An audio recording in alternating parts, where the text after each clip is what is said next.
આખો દિવસ આપણે અલગ અલગ કેટલી વાનગીઓ અને કેટલી વસ્તુઓ ખાતા હોઈએ છીએ, પણ આ બધા અલગ અલગ ફૂડને આપણા શરીરમાં પચવામાં અલગ અલગ સમય લાગે છે. ખોરાકને આપણા પાચન તંત્રમાંથી પસાર થવામાં 14 થી 58 કલાકનો સમય લાગે છે.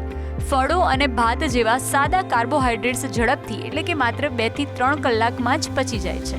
જ્યારે ભારે કાર્બોહાઈડ્રેટ્સ એટલે કે આખા અનાજ, કઠોળ, વટાણા, કઠોળ અને બટાકાને પચવામાં 4 થી 6 કલાકનો સમય લાગે છે. ભારે કાર્બોહાઈડ્રેટ્સમાં ફાઇબર પણ વધુ હોય છે અને જેમાં ફાઇબર વધુ હોય તેને પચવામાં વધુ સમય લાગે છે. પ્રોટીનની વાત કરીએ તો ફિશ અને નોનવેજ જેવા ફૂડને પચવામાં 3 થી 4 કલાકનો સમય લાગે છે.